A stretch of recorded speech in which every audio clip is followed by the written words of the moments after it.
जरा संभल जा, वो आ रहा है राजा।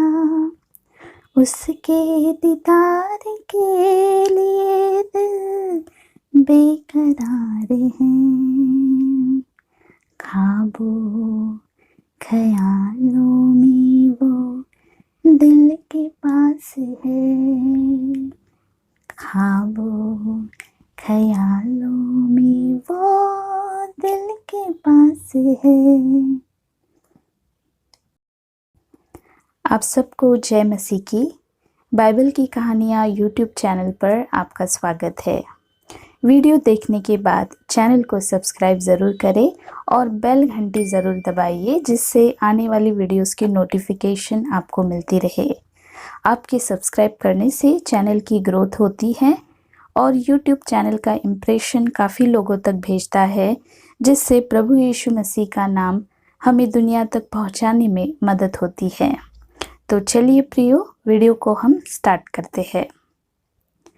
आज की वीडियो का शीर्षक है, क्या हम अपनी निराशाओं के परे देख रहे हैं। जब आप अपने जीवन में निराशा का अनुभव करते हैं तो आप कैसे प्रतिक्रिया देते हैं? क्या आप अचानक खुद को दोष देकर जवाब देते हैं या आप किसी और पे दोष डालते हैं?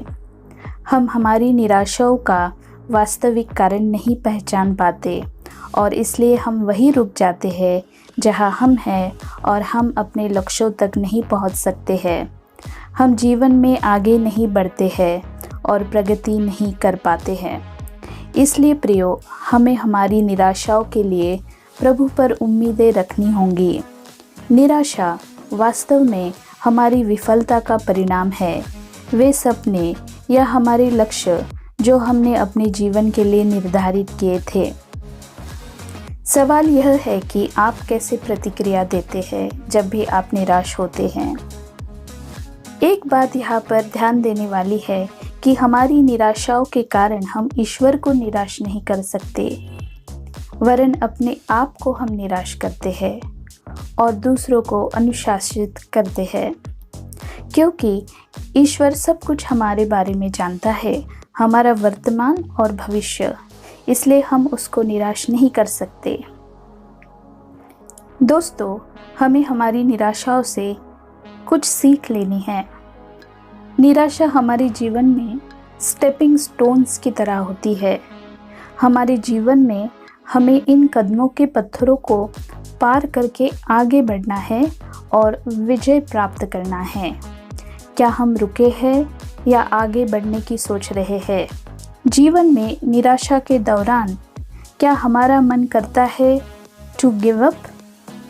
क्या हमें हार माननी चाहिए या हमें यह समझने की कोशिश करना है कि ईश्वर का सामर्थ्य कितना है परिस्थितियों को बदलने के लिए? एक बार जब हम अपनी निराशाओं से सीख लेते हैं तो हमें प्रभु के आनंद का अनुभव करना शुरू कर देना चाहिए और अपने जीवन में उस क्षेत्र में प्रगति करनी चाहिए जिसका हमने पहले कभी अनुभव नहीं किया था। एक बात हमें समझने की ज़रूरत है, हमें ईश्वर पर उम्मीद रखनी है जब भी हम निराश होते हैं। आशा की उम्मीद, इसका मतलब यह नहीं है कि उम्मीद रखने से समस्याएं नहीं आएगी। समस्याएं ज़रूर आएगी। अगर आप निराशा में पड़े रहते हो तो निराशा आपको पूरी तरह से तबाह कर देती है। निराशा हमें जीवन में हार मानने और ईश्वर प्रदत्त लक्ष्यों को आत्मसमर्पण करने के लिए प्रेरित करती है। इसलिए आपको सावधान रहना है कि जब भी आप निराश होते हो, आपको ईश्वर पर मन लगाना है। यूहन्ना की किताब अध्याय 11 और वचन 1 से 6 में हम पढ़ते हैं, मरियम और उसकी बहन मार्था के गांव बैतनिय्याह का लाजर नामक एक मनुष्य बीमार था। यह वही मरियम थी जिसने प्रभु पर इत्र डालकर उसके पाँव को अपने बालों से पोंछा था। इसी का भाई लाजर बीमार था। अतः उसकी बहनों ने उसे कहला भेजा, हे प्रभु देख, जिससे तू प्रीति रखता है वह बीमार है। यह सुनकर यीशु ने कहा, यह बीमारी मृत्यु की नहीं परंतु परमेश्वर की महिमा के लिए है कि उसके द्वारा परमेश्वर के पुत्र की महिमा हो। यीशु मार्था और उसकी बहन और लाजर से प्रेम रखता था। फिर भी जब उसने सुना कि वह बीमार है तो जिस स्थान पर वह था वह 2 दिन और ठहर गया। 17वें वचन में हम पढ़ते हैं, वहां पहुंचने पर यीशु को यह मालूम हुआ कि लाजर को कब्र में रखे 4 दिन हो चुके हैं। वचन 21 में हम पढ़ते हैं, मार्था ने यीशु से कहा, हे प्रभु, यदि तू यहाँ होता तो मेरा भाई कदापि न मरता। और अब भी मैं जानती हूँ कि जो कुछ तू परमेश्वर से मांगेगा परमेश्वर तुझे देगा। यीशु ने उससे कहा, तेरा भाई फिर जी उठेगा। मार्था ने उससे कहा, मैं जानती हूँ कि अंतिम दिन में पुनरुत्थान के समय वह जी उठेगा। यीशु ने उससे कहा, पुनरुत्थान और जीवन मैं हूँ। जो कोई मुझ पर विश्वास करता है वह यदि मर भी जाए तो भी जिएगा, और जो कोई जीवित है और मुझ पर विश्वास करता है वह अनंत काल तक न मरेगा। क्या तू इस बात पर विश्वास करती है? उसने उससे कहा, हाँ हे प्रभु, मैं विश्वास करती हूँ कि आप परमेश्वर का पुत्र मसीह जो जगत में आने वाला था वह तू ही है। बाइबल का यह अंश निराशा से संबंधित है।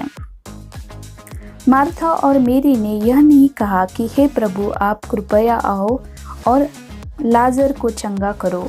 उन्होंने बस यह संदेश भेजा कि आप जिससे प्यार करते हैं वह बीमार है। हमें पता है प्रियो कि परमेश्वर हमसे प्यार करते हैं और वो हम पर ज़रूर तरस खाएंगे जब हम मुसीबतों में हो या दुख से भरे हो। वे जानते थे कि यीशु उनसे प्रेम करता है। उन्हें यह नहीं पता था कि उन्हें कुछ और बताना होगा ताकि यीशु जल्दी आए। उनकी यह उम्मीद थी कि जैसे ही यीशु आए और लाजर को छुए तो लाजर चंगा होकर अपने बिस्तर से उठ जाएगा। पर 4 दिन बाद यीशु ने देखा कि लाजर कब्र में मर चुका है, पत्थर लुढ़का हुआ है।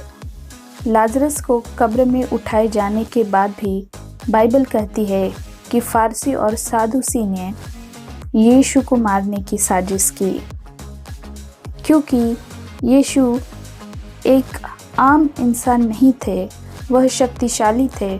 उन्होंने लाजरस को मरे हुए में से जिलाया। जब मार्था और मेरी ने जो संदेशवाहक यीशु के पास भेजा था वो वापस नहीं आया। यह एक ठंडी खाली देरी थी जहां उन्हें उत्तर नहीं मिला। हमारे साथ भी बहुत बार ऐसा होता है कि यीशु से हमें उत्तर नहीं मिलता है और वो खामोश रहते हैं और हमें ऐसा लगता है कि वो हमसे प्यार नहीं करता और हमारी परिस्थितियों को वो बदल नहीं सकता, क्योंकि हमारी परिस्थितियों में सुधार नहीं आ रहा है। तो जैसे मार्था और मेरी उस समस्या में थे, वैसे हम भी किसी न किसी समस्या में होते हैं जहां हम प्रभु का हाथ नहीं देखते हैं। पर प्रियो, इसका मतलब यह नहीं है कि मार्था और मेरी यीशु से नाराज थे। व्यक्तिगत रूप से वो यीशु से नाराज नहीं थे, बल्कि अपनी परिस्थिति पर नाराज थे। यह मानव स्वभाव है कि हम जल्द ही निराश हो जाते हैं। इससे कोई फर्क नहीं पड़ता कि आप कितने अमीर हो या कितने गरीब हो, हमारा मानव स्वभाव हमें निराश कर देता है। इसलिए प्रियो, हमें बाइबल पढ़नी चाहिए और बाइबल के कुछ सिद्धांत हमने देखने चाहिए जो हमें मदद करेगा जब भी हम निराश होते हैं। तो सबसे पहली बात हमें यहाँ देखनी है कि निराशाओं की हमारी ज़िंदगी में अनुमति देने के लिए ईश्वर का एक उद्देश्य है। God has a purpose for allowing disappointments. ईश्वर हमारे जीवन में बहुत विशिष्ट कारणों से निराशा की अनुमति देता है। उसका उच्च उद्देश्य बीमार लाजर को चंगा करना नहीं, बल्कि उसे मरे हुए से जीवित करना था। यह कितना प्रभावशाली, अधिक शक्तिशाली और अधिक आश्वस्त करने वाला ही नहीं, वह अपने शिष्यों को भी विश्वास के बारे में सिखाता रहता था। तो यीशु की योजना बहुत ही बड़ी थी। वह कहता है कि मुझे खुशी है कि मैं वहाँ नहीं था ताकि आप विश्वास कर सके।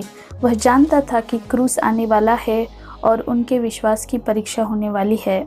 वह उनके मन में यह भाव जगाना चाहता था कि जब उन्होंने उसे क्रूस पर कीलों से ठोक दिया और वह उसका शरीर था, तो उसे एक कब्र में रखा गया था।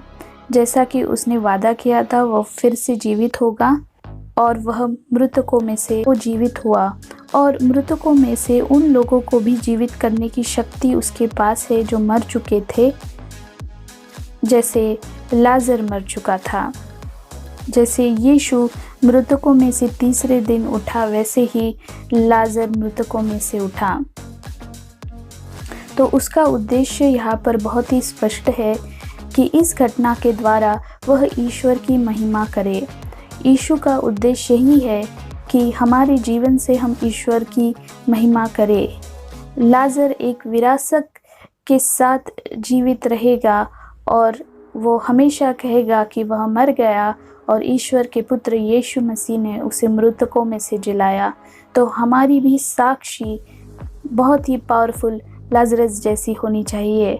हम अक्सर जीवन की बारीकियों में यीशु की शिक्षाओं को लागू करने में विफल रहते हैं।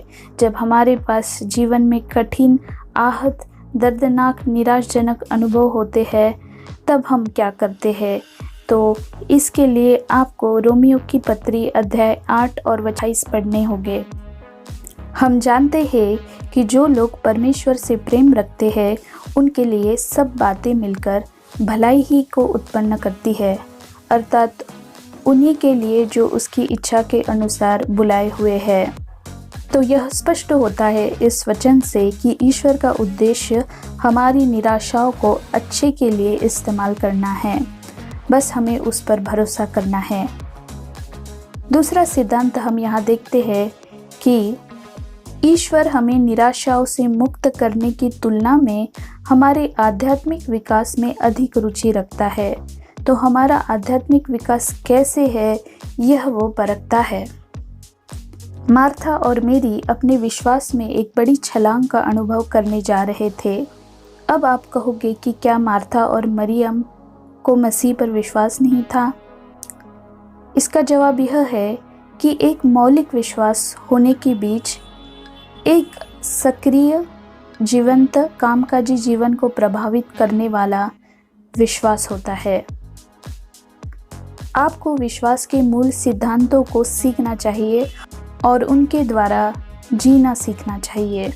मुद्दा यह है कि क्या मैं शास्त्रों के सिद्धांत को लेने और उन्हें अपने दैनिक जीवन में लागू करने में सक्षम रहता हूँ या नहीं।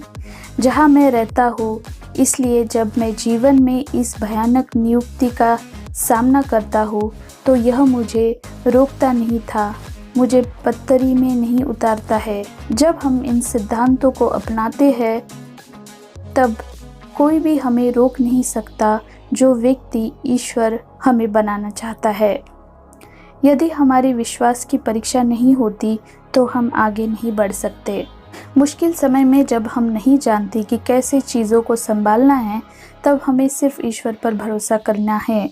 निराशाएं वे अवसर है जिनका उपयोग परमेश्वर हमारे विश्वास को बढ़ाने के लिए करता है। तो विश्वास एक ईसाई धर्म में बहुत ही महत्वपूर्ण बात है। जब हम ईश्वर के साथ अपना गहरा रिश्ता जोड़ते हैं, क्या मेरा विश्वास जीवंत और सक्रिय और व्यावहारिक है? और क्या यह आग और बाढ़ की परीक्षा में खड़ा हो सकता है? यह हमें परखना है।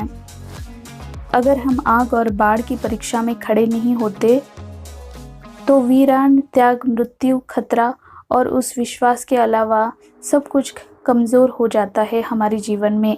हमारी निराशा इस बात का संकेत नहीं है कि ईश्वर हमसे प्यार नहीं करता। कई बार हम सुनते हैं कि ईश्वर ने मेरे साथ ऐसा क्यों किया? क्या वजह थी कि मेरी ज़िंदगी पर ऐसी बीती? एक बात जो मैं यहाँ कहना चाहती हूँ कि निराशा और ईश्वर का प्यार, इसका कोई भी लेना देना नहीं है। ईश्वर के मन में हमारे लिए ज़बरदस्त उद्देश्य है। हम अपनी निराशाओं से लाभान्वित होंगे। जब भी आपको लगता है कि जब निराशा हम पर छाती है तो हम सब कुछ खो देते हैं, पर यीशु कहता है कि निराशाओं से आप लाभान्वित होंगे, आपको प्रॉफिट मिलेगा आगे जाकर। अगर हम अपनी निराशा में सही जवाब देते हैं तो ईश्वर उनमें से हर एक को हमारे जीवन में अच्छा बना देगा।